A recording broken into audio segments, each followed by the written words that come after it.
Hey guys, and welcome back to another episode of the Film Fan Club Show. My name's Sam Carrico, and today I'm joined by Christian Gomez. How you doing? Good. Thanks for having me, man. Yeah, it's your first time on the show. It is. How do you feel going into this episode? Pretty exciting. Pretty New exciting? experience, yeah. That's good. All right, so you picked a good time to come on the show too, because we got a lot of fun stories. We're going to start with the movie news. We're just going to take some stuff in the last week of the movie world and kind of give our thoughts on the news that has dropped. First up, Captain America Civil War. We're going to be doing our kind of spoiler review next week on the show, but today we're talking about how it opened overseas in Europe and other places like that. It brought in a whopping $202.2 million. Big numbers. It has 94% on Rotten Tomatoes, which is like an A rating. Christian, you hear this news. How more excited does this make you for Civil War? Even more. After seeing the whole cast and everyone that's going to show up in the movie itself, it's going to be huge, I think.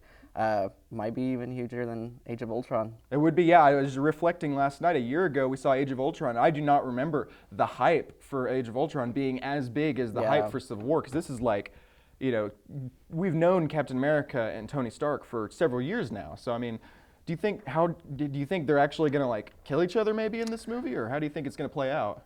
I don't think it's going to go that far to where they're going to kill each other.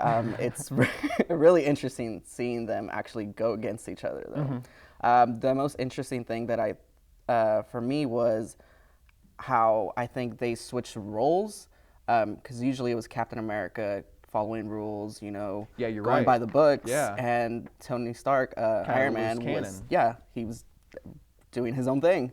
But now they reverse, and it's Iron Man that's, hey, we got to follow the rules now. Follow the rules and do what the government says. And Cap's like, hey, we're going to talk about it a little bit later, but in The Winter Soldier, he kind of learns maybe that's not the best thing to do always. So I'm looking forward to Captain America Civil War.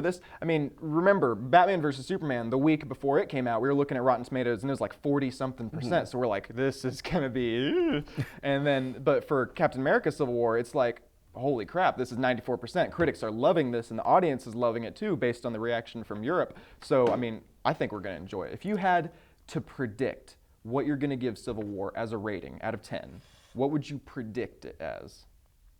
Well, I don't want to give it a 10, but I'd probably give it a 9 right now, yeah. That's what I'm hoping for, too. I'm hoping it's a solid 9. Age of Ultron to me was a 7, and Batman vs. Superman was a 6. So, I mean, if Civil War comes out and it's a 9, if it's as good as Deadpool, I love Deadpool. Yeah. So if it's as good as that movie, I'll be satisfied.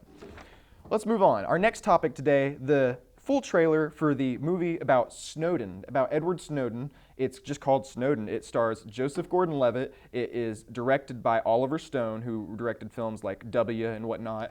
And the trailer came out last week, I believe. You saw this trailer. You got a chance to see it. What did you think? Are you excited for the film? I am. I like the whole concept of it and the movie explaining Edward Snowden, how he found out how the government's, spying on us. Technically spying on us through the NSA. So I think they picked a good cast on it. Yeah, do you like Joseph Gordon-Levitt in the role? His accent seems to be a little bit different in this film. How do you feel about that? Well, I was used to him like with comedies and stuff, with The Night Before and other movies. He was very good in that. Yeah, he was really good at comedy. So it's interesting to see him now in like a kind of dark, mysterious movie about our government. Yeah, sure. I definitely think this is going to be something that's really we should keep an eye on, because I love true stories like that, and especially things where it's like, this movie looks like a thriller, even though it's a true story at the same time. It's like, it's hard to find those nonfiction events where it actually makes for great storytelling without having to change it a lot. Now, I'm sure I've heard some criticism of the director Oliver Stone in the past, and he's kind of talked about, some of the things that he portrays really didn't happen in real life, but as long as it makes for a good movie, I feel like that's the primary focus of the film. Exactly. If you think that Edward Snowden was really Joseph Gordon-Levitt, who's really an action hero, then that's not the film's fault, it's your fault. So I really am looking forward to this. I don't really have a lot of bad things to say about this trailer, other than his voice. It did take a second for me to like, wait a second, that's Joseph Gordon-Levitt. It's kind of like, I don't know if you ever saw The Walk, where he played the French guy. No. And he had a very interesting he talked like this the entire time because I'm French, And I'm like, okay, Joseph Gordon-Levitt, you're just trying to get all these weird accents out. Man of multiple hats. Man of multiple hats, that is exactly right. So I don't know when the Snowden movie comes out. I probably should have written that down in the notes, but I didn't. So we're just going to move on. Next topic. Zombieland 2. after all these years, it's been 7 years, I think, since the first... 2009, yes. Yeah, since 2009, the first Zombieland movie came out. It's officially been announced, and filming, according to a recent casting call, may even start this summer. So, did you like the first Zombieland movie? Yeah, it was hilarious. Even, like, after reading, like, through about it, like, with its low budget that it got to film, and that cast was up and coming at that time still. Yeah, no one really cared for Emma Stone. Yeah, like, she wasn't as Jesse big. Eisenberg. Yeah. I think that movie kind of really put them out there, especially in the comedy section. And it was a really good movie. Woody Harrelson hilarious. was funny. Yeah. His quest for the Twinkies. The thing is, now that he's found his Twinkies, what is next for Woody Harrelson in the film, honestly? Is he going to be going after ho-hos, maybe? It came out wrong.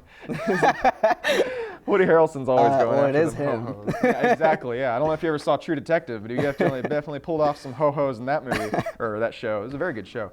So filming may start this summer. I think it's really cool. I don't know. I guess that kind of means that Jesse Eisenberg will not be filming Justice League because, you know, he was in Batman vs. Superman, and now they're filming Justice League right now, and I assume it's going to go into the summer. So that means that he's not returning as Lex Luthor in that movie. Maybe, I guess. I don't know. But, I mean, just theoretically, would you prefer for him not to return as Lex Luthor, or do you want to see him back?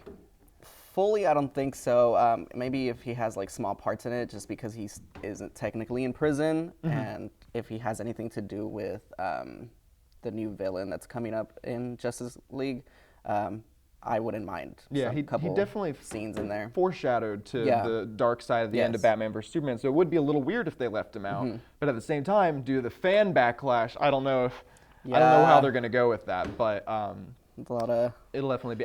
Would you rather him do Zombieland 2 or be Lex Luthor more? Zombieland 2. That's how I feel about it too. Zombieland 2. Honestly, I'm not really a big fan of the Now You See Me franchise either. He's doing that now. You didn't like those? I did. I saw the first one. It was all right. It was just kind of like meh. But they're doing like 2 and then 3, and I'm just not sure. There's a third one. There's a third one coming out too. They've already greenlit. I really liked it. I like Now You See Me. Yeah, it was funny. It was good for what it was. I just don't know if it's gonna be a franchise worthy. You know how far you can go with it. I'm interested to see how number 2 comes out. Number 2, pulls off. We have at work. We have a poster of Woody Harrelson up, and it's just like him in a nice suit, and I'm like, I have no idea what this movie's about, but I'd buy that suit. At first, I didn't know what it was because it was just the NYSM or something. And I was like, what is he? What movie is this? And then I was like, oh, I put 2 and 2 together. See, bam, the more you know. Brain. So yeah, Zombieland 2 is officially announced, may start shooting this summer, and we're both very excited for it, especially Jesse Eisenberg returning, not as Lex Luthor. So. Moving on to other DC news, they're kind of in trouble right now. I wouldn't say in trouble, I guess, but they're kind of having some speed bumps. They have a Flash movie out. You know, they also have a Flash TV show, but the movie is not connected to the TV show. So people, I imagine fans are going to be a little confused already. But not only that, they lost their director. The person who was going to be directing the movie is named Seth Grahame-Smith. He is the author of the books Pride and Prejudice and Zombies and Abraham Lincoln Vampire Hunter. He was signed on to direct the Flash movie, but now he's left over creative differences. This is a first-time director, but you know you've seen the Pride and Prejudice movie and whatnot, so you're kind of familiar with his work. Are you worried about DC's Flash movie now? I don't think so. As long as they pick a good director, I think Seth leaving maybe was for like the best, I guess, because it would have been his director debut. Yeah, it's to take on such a big movie like that. Yeah. I would have maybe like been an overload for him. Mm-hmm.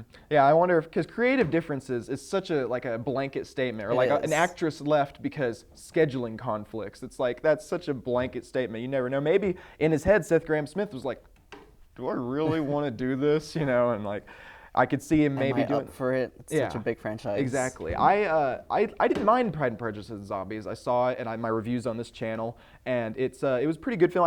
I was not familiar with Abraham Lincoln Vampire Hunter. Did you see that one? No, I saw Pride and Prejudice, but not Abraham Lincoln. Same here. So I like, based on that, I like how he kind of takes those fantastical elements and applies it to something that's really unconventional. But you're right, entirely. As a first-time director, I don't know if this is the right move for him. So I would like to, I can't think of any off the top of my head who I'd rather than bring in to play, or to rather be the director of the Flash movie. I just hope they find a good one. Because, I mean, I like Ezra Miller. He's the guy from Perks of Being a Wallflower. You saw Flash's cameo in Batman vs. Superman. Are you looking forward to this new movie? Yeah, I am. I think it'll be cool. I think the cast that they chose was good, too. And I think I read somewhere that if they chose the guy for Flash, what was his, Ezra Miller. Yes, they were supposed to for Reverse Flash. Oh yeah. Did you read about that? I did not know. I don't know if I have it. This other actor that they wanted to pick to For be Reverse Reverse Flash. Yeah. It would have been like a perfect pairing. Oh wow. Yeah. I wonder who that is, because we'll I know on the show they do Reverse Flash, and I don't watch the show. Did you watch the show? I don't watch the show. I'm not into. There's like 22 episodes per season, so I'm just kind of like woo. So I think it's a little bit something that's kind of too much for me to take on at one point, but I still think that a film version of this story would work great, because I read the synopsis for the show. It sounds like something I'd be interested in, but I just don't know if I have the time to commit to that. So I think a movie could really lend itself to something, but if they have a right director, it all really depends on that director and the tone they set. Yeah. Will they explain that Batman versus Superman dream where the Flash shows up and tells Bruce that he's got to find Lois Lane? I hope they do, because then I'm going to be more lost. Yeah, I hope so too, because I was really lost in that scene. Yeah, I was like, wait a second. at first I didn't even know what was going on during that scene. I didn't know it was Flash. A lot of people, didn't even know it was Flash. I thought at first it was Robin. Okay, that would, which for all I know, that would have made sense for me. I don't know, but then everyone was saying that it was Flash. I was like, oh, that's like, really random. Okay. All I know is I hope they do something a little bit more interesting with his character than what they did in that, like the surveillance, like the cameos in Batman vs Superman were kind of pitiful. I don't know. I always thought the surveillance they were kind of just put out there, like, hey, Aquaman just poking his stick, and then I don't know. The movies are coming, guys. Exactly. Don't worry. So yeah, moving on to some more DC news. Instead of we're losing a director, we're now gaining a director. Yep. George Miller, who helmed Mad Max Fury Road, which you did not see. I did not. He's in talks to potentially take on directing duties for the Green Lantern reboot for DC. Now, the Green Lantern reboot is, of course, a reboot of the 2011 film with Ryan Reynolds. And it's going to focus more on the core of Green Lanterns. Instead of just one person, it's going to have 2 or 3 leads, and it's going to kind of be like maybe like a buddy cop film or something like that. Yeah. I'm not sure. So Green Lantern, it's close to getting a director and close to actually becoming a reality. How do you feel about this news? Well, with the success that Mad Max Fury Road had with that director, I think it's going to look good if he takes it. Yeah, the visual palette for Mad Max Fury Road was beautiful, and I think if he can make a desert in the post-apocalypse look really good, imagine what he could do with space. Exactly. You know? You saw Guardians of the Galaxy, right? Yes. Okay, yes. so yeah, I mean that space in that movie looked beautiful. So I feel like it's definitely something that lends itself to a great visionary director like George Miller coming on. You could really make something special out of it. And the public loved it too, the whole space type of theme. Oh yeah, and Guardians of the Galaxy. I thought you were saying in the original Green Lantern. No. I was like, I don't think we don't they talk did. about that one. Yeah, we don't talk about it. Even DC does. It's so funny because Green Lantern came out in 2011, and then when DC announced their full slate of movies back in 2015 or something, you noticed that Green Lantern was like the last one coming out. They wanted to give it as much time as possible for people to forget about Green Lantern.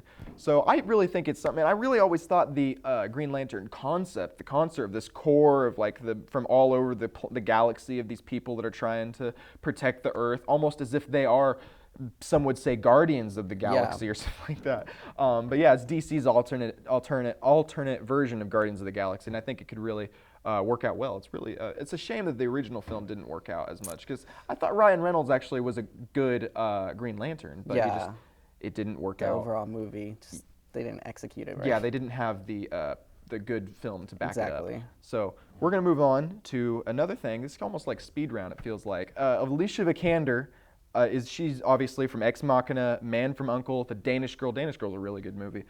She was been cast as Lara Croft, and they're going to be rebooting the Tomb Raider series, based on the popular video game franchise. Originally, Daisy Ridley, who played Rey in The Force Awakens, she was in talks to be Lara Croft, but now they're going I didn't even expect for Alicia Vikander to be named, but then she is now officially announced as the new Lara Croft. So, how do you feel about this news? Are you familiar with Tomb Raider at all? And a little bit, yeah. I think after seeing Ex Machina, I think Alicia would be a good pick for that. She did a great job in Ex Machina. Yeah, she did. She did a good job. But after hearing you say that, Daisy Ridley. Yeah. Daisy Ridley. Yeah. I'm kind of like, You kind of wonder what if, What if she would have been picked? I think she would have done a good job too. So you think she might have been the better choice? Yes. Yeah. I think it might. I honestly in my was opinion. a little bit. I gotta say, I was a little bit like with Daisy Ridley. It was immediately yes, that's a great idea. Do it. With Alicia Vikander's like I had to think about it. I could see it. You know, it was a different. It's still I could see it, but it's not immediately yes, go for it. The only thing I thought was kind of. Now I'm not going to get into that. Well, Say it. No, well in the video games and in the previous movies, they made a great big deal about part of Lara Croft's iconography is she has a huge breasts. Yeah. This sounds so sensitive. Daisy Ridley and Alicia Vikander aren't known for that, so it's like I don't know if they're going to match the physicality because I know in the previous films they made Angelina Jolie's breasts. Yeah. They might do the same thing. Artificially enhanced them. So I don't know what they're going to do now that we live in a different age where feminism is more rampant. They're going to be like, well, you don't need to do that. I'm not familiar with Tomb Raider, so it's not going to make a difference to me one way or the other. But it'll be interesting to see how they go with that based on the choices that they've come with. Alicia Vikander is very good in Danish Girl and Ex Machina, like you said. So I'm really looking forward to anything that she does next. Yeah. Whatever she does next, I'll be there. Sign me up. I think she's also going to be in the new Jason Bourne movie that's coming out this summer. Are you kind of looking forward to that? Or? Yeah, I've seen most of them, the previous ones. Yeah. They were pretty interesting. I did not see any of them actually. So really? I kind of am a little bit left out. I feel like I need to watch the first three, maybe not the fourth one. Yeah. The fourth one didn't even have Matt Damon in it. Exactly. But I'm definitely going to have to catch up before I see the new one. Yeah, they were pretty interesting. Yeah, now on to a more, we talked about kind of controversial stuff with the Alicia Vikander thing. Moving on to more controversy, Will Ferrell, he is signed on to play Ronald Reagan in this comedy film about Ronald Reagan's dementia. He's kind of going to play it in a humorous light. But then the Reagan family, I believe it was a daughter, came out and said, please don't do this. This is so offensive. Don't do it. It's a bad idea. So Will Ferrell pulled out of the film. How do you feel about this? Do you think he should have pulled out? Were you looking forward to this movie? How do you feel? I think he would have done a good job in the movie, and it would have been a good, it would have been a good movie. After hearing the family and their reasoning behind it, I understand them. Mm-hmm. I understand that they wouldn't want, their father or Ronald Reagan relative to be put on the big screen in such a way where they show one of his faults. Yeah, they make fun of it. Yeah, pretty much. So I think it was a good move on Will Ferrell to kind of step back on that. Yeah, because if he was playing Reagan in the film, he would be the forefront of all the controversy. Exactly. He would be the face of everything that they're mad about in the film. So then again, the film could be a fantastic comedy, and it would have completely knocked everything out of the park, and it could have been great. We'll never know now, so that's a little bit unfortunate. But I would honestly like to see, and they mentioned this on one of the shows that I watched too, but Will Ferrell, maybe if he was going to play it straight and do Ronald Reagan in a serious biopic, that'd be kind of interesting to see his dramatic chops. Because I don't know if you've ever seen, I've never seen Ronald Reagan, but I've never seen Will Ferrell do anything kind of dramatic, really. He's always That's true. He's always in comedies. Guy. That would be a good turn on him. Him and Adam Sandler, I would really like to see them kind of maybe try something more out of their wheelhouse. Because Jim Carrey's done it, and there was another actor, Robin Williams has done it, and they seem to do it with some success. I don't know if you've ever seen, I've heard Eternal Sunshine of the Spotless Mind, a Jim Carrey film. I've heard that's very good. Never checked it out, but it's one of his more dramatic picks. Okay. And Robin Williams, of course, Good Will Hunting and things like that. Lots to look forward to. That's it for the movie news. Next up is the Something Old and Something New segment. For this segment, if you're new to the show, it is Something Old. We'll take a movie that's out on DVD right now. Basically, that's the only prerequisite. It's called Something Old, but it can be, as long as it's out on DVD, we'll talk about it. And then Something New, we'll talk about a movie that's not on DVD, but it's in theaters. So first up, Something Old, Captain America, The Winter Soldier, because Captain America Civil War is next week. It's directed by the Russo brothers. It stars, I almost said it stars Steve Rogers. It stars Chris Evans as Steve Rogers. It was one of the few superhero films, aside from The Dark Knight and whatnot, that is actually better than the first one. So, Christian, what do you think about Captain America, The Winter Soldier? What are some of your memories of it?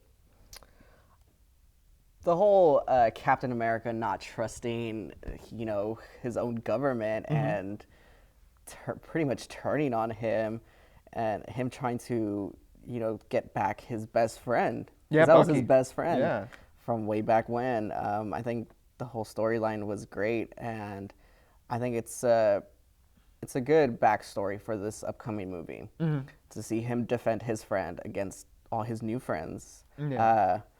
So I think it's very exciting. It's very poetic. Cause, it is. Yeah, like, I mean, like, I didn't even think about that, really. If we didn't have Captain America the Winter Soldier, Civil War would be a very different film, because a lot of it would. Captain America's motivations in the new film is defend Bucky, look after Bucky. I got to take care of Bucky, you know, because Bucky's like, he's been tortured for like half a decade or half a century. So in this film really did a good job. And I think the Winter Soldier is a comic book storyline that they adapted for the film. And it really worked out that you can actually do this. You can actually adapt comic book storylines, and not, because I feel like a lot of the problem with a lot of comic book movies is that they don't take from the source material. They actually like, okay, we got this character, but we got to make an original story, something new that they've never seen before, and they don't take into consideration that there's a lot of great source material to take from. And I think this film really showed that you can update source material, you can make it modern for a new series or a new cinematic outing. And I really twist the story all around from the comics. Exactly. And you can, and what this film did, and I keep ragging on Batman vs. Superman, but Batman vs. Superman, it did this to an extent. It took several storylines and kind of mishmatched them all together. It took, spoiler alert, it took The Dark Knight Returns, it took Death of Superman, it took World's Finest, it took all these different, it took Injustice, Gods Among Us, it took all these different things and kind of made a mix match of stuff that didn't even make sense together. But what this film did, it really streamlined one storyline. So yeah, Captain, how do you think, I mean, do you think this is better than the original? I think so. Yeah, the first Captain America didn't really catch my attention. I mean, it was good, but it wasn't one of my favorites. And the second one, I enjoyed it way better than the first. It was coming out at a time where I think Captain America, the first one, and as well as the first Thor, both came out in 2011, which was like right before the Avengers came out in 2012. So I remember going to see Captain America and going to see Thor almost as if it was like a chore. Like, okay, got to get through this. Like, let's get to the Avengers. Come on, let's go, Avengers. Exactly. And then now that we've actually got it, and then I saw the Avengers, and it was fine. It was a good film. I'm going to get a lot of hate, I feel like, because it was fine. It was whatever. I think last week on the show, I said that I would rather watch Batman Forever than the Avengers. Yeah, because I said, and what I said was like, the Batman Forever knows that it's not supposed to be taken seriously. Yeah. And the Avengers kind of takes itself a little seriously. It like acts like it's this great, fantastic comic book film when it's really just like a fun action movie. Just the Avengers. It's whatever. But what's not a fun action movie, I thought this Captain America Winter Soldier was even better than the Avengers, because I thought it took all the storyline, it took the fun action elements of the Avengers, but actually was able to put a serious story that actually kind of reflected our culture, because people were talking about, hey, how do you predict crimes? How do you control things without being like a dictator and ruthless? In this film, it's a comic book movie, but it actually goes into a lot of those kind of themes of, hey, how far is too far? And they're going to be more so explored in Civil War. So I think that's pretty exciting. So what are your final thoughts on Captain America, the Winter Soldier, and your rating for it, if you have one? I would rate it 8.5. 8.5 out of 10? 8.5. That's pretty good. That's pretty good. So you think Captain America Civil War, you think it'll be just a little bit better? Yes, but that's just giving it a 9 because I don't want to give it a 10 yet. Yeah. But I think it'll be really, really good. I'm actually really excited to see it premiere night. You're going to see it on Thursday? Premiere, yeah. Dang it, you're seeing it before me. I'm seeing it this Friday in IMAX, though. You seeing it in IMAX? No. I got you beat there. What's up? All right. So we're now that I mentioned it earlier, something new is, backtrack. My score for Captain America. What was your score? The Winter Soldier. Well, I shouldn't have let you go first because I'm going to give it an 8.5 out of 10. And I think it's a very good film. It's not a perfect film. I reserve a 9 for stuff like The Dark Knight or hopefully Civil War, but stuff like The Dark Knight or Watchmen or not 300, but the other one, V for Vendetta. V for Vendetta is a really good movie. Lots of those, I'd save those for 9s, but I mean, barely. It's great that I almost gave it. I was like, and I kind of cut back and gave it 8.5, but it was in the running. It was very close. So with the trailer for Civil War and how much success it did in the Europe market, what do you want to score it right now? Well, I'm like you. I'm hoping that it'll be a 9.5 or something like that, or maybe at the very least, I hope it's as good as Winter Soldier. Because if obviously you don't want it to go down, but I gave Avengers Age of Ultron a 7. So I'm going to say, and obviously I get Batman vs. Superman a 6 out of 10. So I'm going to say if it's better than a 7, I'll be happy. But I would really like for it to be 8.59. And honestly, it's one of those films. I saw the trailer. Trailers are a pretty good indicator sometimes, and you can tell, like, if for Batman vs. Superman, when that second trailer with Doomsday came out, it's like, man, they're not going to focus on the fight between Batman vs. Superman. This is going to be a convoluted mess. And then it was. And then for this movie, it looks like, oh my God, Spider-Man's in there, Captain America's in there. It looks like everything we want from a Civil War. All these new characters. Yeah. So what new? Well, I guess Spider-Man, right? Spider-Man and Black Panther. Black Panther. Yeah, they look pretty cool. I like a lot of their actions going on. And then Ant-Man's gonna be in there. He is, but he's not new, but he's still newish. To the Avengers. Yeah, you're right. It'll be the first time we see them interact with anyone besides Falcon. And, exactly. It'll be cool. I think there's a clip. I haven't seen the clip because I've been trying to kind of stay away from too much stuff for Civil War. But there was a clip where he meets the Avengers, and I just can't imagine how funny it would be, because in the Ant-Man movie, he was such a big fan of all that stuff, and he's like, maybe we should call the Avengers, and now he's on the same team as them. So it's like, it'll be cool to see how he reacts to that. So. And he's like really a jokester too. Yeah, exactly. It's a nice balance too, because I think he's on Team Cap. I think so too, yeah. So yeah, that would be a good bet, because obviously you got Black Panther on there, or maybe not. No, you don't have Black Panther on there, but you have Falcon, you got Captain America, a lot of these serious faces, Vision, and so it'll be really interesting to have how he bounces off of them and kind of crack some jokes. Something new is next. This is the show. This is the part of the show where we talk about a new movie in theaters right now. And I didn't see this one, so I'm just going to turn it over to you, my co-host. I am the host. You're the guest, so I'm going to let you talk. What did you think of, what were we talking about? Keanu is the show, or the movie that we're talking about. It stars Key and Peele. It's their first cinematic debut, I believe. Yes. So how did you feel? I loved it. It was hilarious. Now, a little bit of, what's exactly is the movie about? So, two best friends, obviously. Key and Peele. He finds a cat. He's like really depressed. The cat is depressed? No. I don't know if I want to spoil it. Mild spoiler warning. Mild spoiler. For Keanu. So he's like depressed because his girlfriend broke up with him. Some cat, the little kitty, walks up to his door. He's all happy. Yeah. And the next thing you know, he gets kidnapped. The cat gets kidnapped? So the whole point of the movie is them trying to find the cat. Oh, okay. But they go through this whole series of like dilemmas and shenanigans, getting themselves into stuff to get the cat. It was perfect. They did a really good job.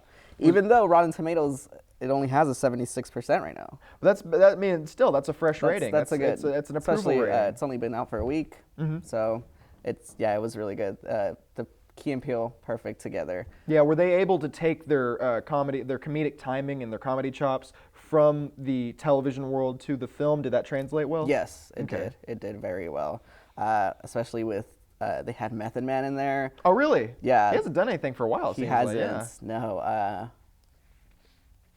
The different actors and actresses that they had in there, they bounced off really well with them. They all did a really good job. Did it come to a satisfying conclusion? The cat did. Now, you can tell me, did the cat die? The cat did not die. Yes, because I don't know if you saw John Wick, but the dog dies in that movie. It's pretty sad. And that's, of course, it's like a serious version of this. It's kind of, he gets a dog, he loves the dog dies, then he goes after the people who killed his dog. Yeah. And that was a good movie, but I'd love not to see a dog die. So you're saying that the cat makes out of this with its head intact. He does. That is good. So, I wouldn't really say the same about Key and Peele. Oh. But you'll find out. That's teasing us right there. So were there any negatives or anything that you would like to see improved on in the film? Because 76 or 70-something%, it's not a perfect film. So anything that you might have improved? Or you know that it set out to do what it wanted to do and you were satisfied? I think overall, like the whole point of the movie, I think it did a really good job, and I was really satisfied. Really satisfied? Yeah. When did you get a chance to see it? Just a couple of days ago. I want to say Thursday or Wednesday. Last Wednesday. Last Wednesday. See, I was trying to give you a chance to brag and say that you get to see movies before everyone, and then he didn't go for it. Yeah. He saw it on Wednesday before you guys. What's up? And then he gets to see Civil War before me, unfortunately, and all of that stuff. So. that's our show for today. We talked about a lot. So it feels like we've only been here for like 10 minutes, but really I've been looking at the time and it's been about 30. So that's about good. Perfect timing. Good job. So thanks for having me, man. Yeah, thanks for coming on today. And also, is there like an Instagram or a Twitter that you'd like to plug and where the kids can find you online? At Gomez as Christian or Gomez Christian. One of those. Find me out there. I'll find it and I'll put it in the lower thirds, so it'll be right here whenever you guys are watching this video. Right now it's weird because there's nothing down here, but it'll be there. In the final video, it'll be there. And also I'll make it clickable in the description of this video, as well as for me, you can find me on this various social media sites, Twitter and Instagram, at Samuel D. Carrico, and make sure that you check out Riverside Live. That's the set that we use, and also I host that show occasionally every now and then. You can find it on Tulsa Tech's YouTube channel. Make sure you also check out Anthony Frazier's short film Closure, which I have a part in. I'll put both of those in the link in the description of this video. And that's it for today, guys. We'll see you next time.